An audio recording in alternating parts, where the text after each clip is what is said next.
What's a summer cookout without a juicy burger, a delicious pasta salad, and of course, a decadent dessert? Hey friends, Kristen here from A Mindful Mom. This year, my Labor Day celebration is looking a little bit different thanks to COVID.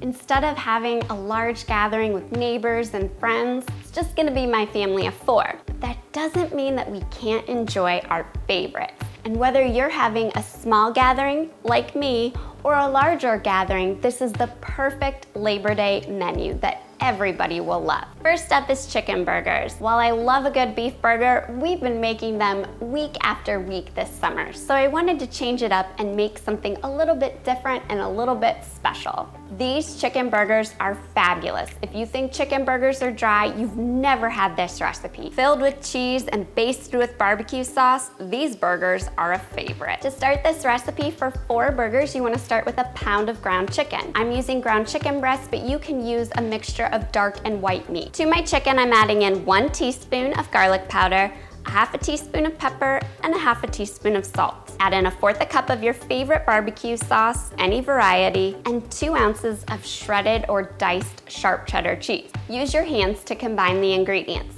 and be careful to not overmix, as that can result in a tough burger. Divide your mixture into 4 equal sections, and then shape each section into a 1/2 inch patty. Place a thumbprint into the middle of the burger. That'll help your burgers cook up evenly and to lie flat on your bun. You can immediately proceed to cook these burgers, or you can cover them with plastic wrap and pop them in the fridge for up to 24 hours. To cook your burgers, you want to heat the grill or a grill pan over medium-high heat. We're gonna cook our burgers for 6 to 7 minutes per side, or until they reach 160 degrees. This is the time to use a digital thermometer if you have one. You don't want undercooked burgers, as eating chicken below 165 degrees is not safe, and you don't want overcooked burgers, as they're dry and flavorless. Once you remove the chicken burgers from the heat, brush with additional barbecue sauce, and then just leave your burgers alone for about 10 minutes before you serve them, so that all that juice will redistribute and keep the burgers juicy, and they'll reach the right temperature. These burgers are great served with a little bit extra barbecue sauce and coleslaw if that's your thing. Next up is my favorite pasta salad. I don't think I've ever been to a cookout without a pasta salad, and this recipe for an Italian pasta salad is the best. Made with a tangy homemade dressing and toppings inspired by an antipasto platter, this salad is loaded with flavor. Bring a large pot of water to a rapid boil. Once boiling, heavily salt the water, which will help to season the pasta. Stir in 16 ounces of rotini noodles, but corkscrew or bow tie noodles work as well. You want to look for something that has curved edges.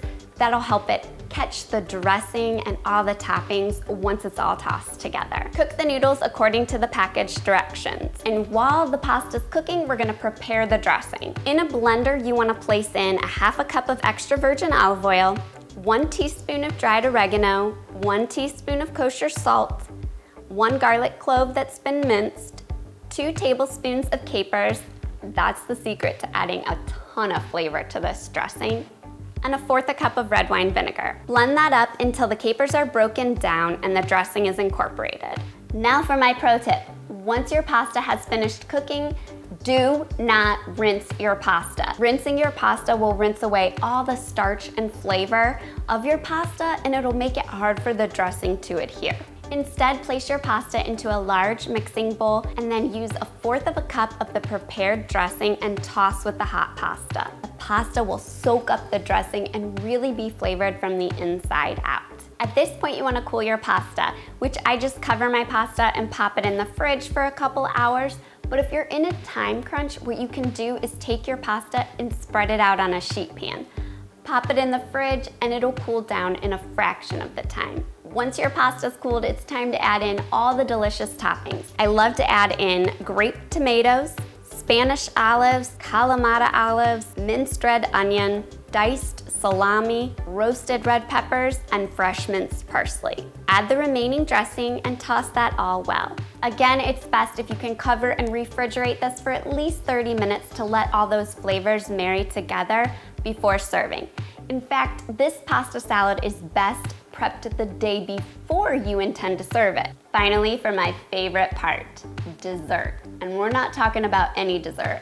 We're talking about a luscious cherry crumb pie. Now I know I typically make everything from scratch, but today I'm taking a shortcut and using a pre-made pie crust. It can be our little secret. Today I'm using a refrigerated dough that I'm rolling out into about a 10-inch circle. Place that into a 9-inch pie pan. You can crimp the edges if you want to get a little fancy, or you can just leave it pretty basic.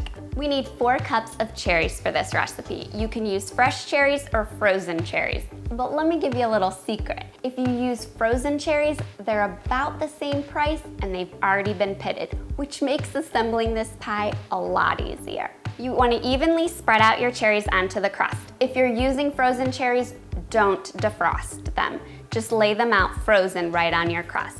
And then for our creamy custard filling, you want to mix together 3/4 cup sugar, 3 tablespoons of flour, 1 cup of sour cream, you can use Greek yogurt if you have that on hand instead, and a pinch of salt, which will really help balance out the sweetness in this dessert. Pour that mixture over the cherries and tap the pie gently on the counter to remove any air bubbles. And for that buttery topping, you don't want to forget this part. It's super simple. It's just 1/4 cup of flour mixed with 1/4 cup of granulated sugar and 2 tablespoons of butter.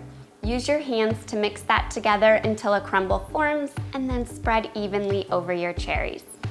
For baking this pie, if you're using fresh cherries, you want to bake at 350 degrees for 35 to 40 minutes until your custard is set and your crumble is brown. If you're using frozen cherries, you want to bake at 375 degrees for 45 minutes to 50 minutes. You want to let your pie cool fully and then refrigerate up until you're ready for serving. And I have to say, this is one dessert that tastes better the day after it's made. So again, it's a great recipe to prep the day before.